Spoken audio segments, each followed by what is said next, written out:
जियो Pakistan news के नुमाइंदे राना मोहम्मद यूसुफ ने उम्मीदवार बराए नाजिम यूनियन कौंसिल मुंडेकी छांगावांगा राना नौशेराबाद खान से बल्दियाती इंतखाबात के हवाले से इंटरव्यू किया, जिनका कहना था कि तहसील चूनिया को हम बड़ा पैकेज दे रहे हैं।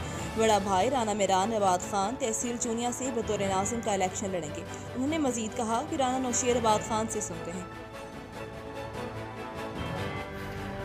हाँ चल गई मैं ਤੁਹਾਡੇ ਨਾਲ ਪਹਿਲੇ ਜਿਹੜੀ ਬਣਾਉਂਦਾ ਰਿਹਾ ਨਾ ਉਹ ਫਿਰ ਤਸਵੀਰ ਇੱਕ ਅੱਧੀ ਫਿਰ ਬਣੀ ਹੋਣੀ, ਫਿਰ ਉਹ ਤਸਵੀਰ ਹੀ ਬਣੀ ਹੋਣੀ। ਮੈਂ ਤੇ ਹੁਣ ਦੇਖਿਆ ਤੁਸੀਂ ਮੈਂ ਮੈਨੂੰ ਚੜਾ ਕੇ ਦਿੱਤਾ ਕਿਤੇ, ਉਹ ਹੁਣ ਚੱਲ ਰਿਹਾ ਤੁਹਾਡਾ। ਚਲੋ ਮੈਂ ਦੁਬਾਰਾ ਤੁਹਾਨੂੰ ਸਵਾਲ ਰਿਪੀਟ ਕਰਨ ਲੱਗਾ ਵਾਂ ਕਿਉਂਕਿ ਤੁਹਾਡੀ ਮੈਂ ਲਾਣੀ ਹੈ ਔਰ ਇਨਸ਼ਾਅੱਲਾ ਦਾ ਤੁਸੀਂ ਲਾਈਕ ਕਰੋਗੇ। ਵਾਕਈ ਅੱਛੀ ਲੱਗੀ, ਖਬਰ ਵੀ ਲੱਗੀ ਅੱਛੀ, ਔਰ ਤੁਹਾਡਾ ਮੈਂ ਟੀਵੀ ਚੈਨਲ ਤੇ ਵੀ ਅੱਛੀ ਚਲਾਵਾਂਗਾ ਇਨਸ਼ਾਅੱਲਾ ਤਾਲਾ।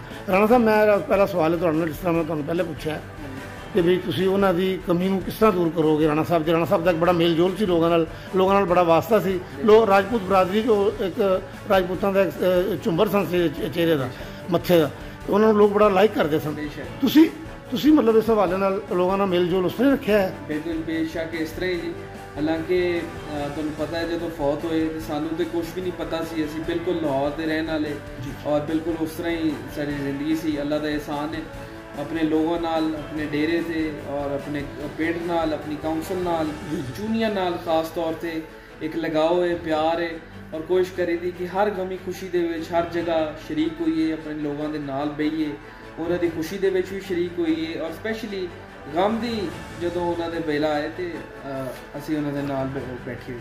जिस तरह वो शादी ब्याह गमी खुशी च लोगों की शामिल होंदे सी, जाहिर है तुसीं भी शामिल होंदे हो। बेशक बेशक। अच्छा, दूसरा जनाब ने मेरा सवाल है कि तुसी अपना जो नाज़म का इलेक्शन लड़ना है जी जी इसे कौंसिल तो लड़ना है इलेक्शन जी जेडे तुहाडे वाला साहब एक ते जेड़ा जी नाज़म दा इलेक्शन है वो असीं अपने इथों यूनियन काउंसिल मोहम्मदीपुर तो कंटेस्ट करांगे और दूसरा इंशाल्लाह राना मिरान नवाद खान लई एक वड्डा सरप्राइज है और इंशाल्लाह उम्मीद है कि चूनिया दी आवाम नूं सरप्राइज पसंद आएगा जेड़ा असीं देंगे जी। बहुत खूब। अपना राणा मिरान साहब यानी कि सुबह समय इलेक्शन लड़नगे जी, वो वक्त आते जी असी एक पैकेज तैयार कर रहे हैं इंशाल्लाह। चुनिया दी आवाम खुश होएगी देख के और राणा इबाद खान वाली सीट जी इंशाल्लाह राणा मिरान साहब ने देना इंशाल्लाह विन करेगा इंशाल्लाह। ते हुन मजीद ਤੁਹਾਡੀ ਕੀ ਸਰਗਰਮੀਆਂ ਨੇ? ਸਰਗਰਮੀਆਂ ਜੀ ਅੱਜਕੱਲ ਤੇ कनक का सीजन है तो मेरी सारे काश्तकारां नूं अपील है कि जी अल्लाह उन्हां दी बरकत इहदे च अता फरमाए। इधर आओ। अच्छा जी।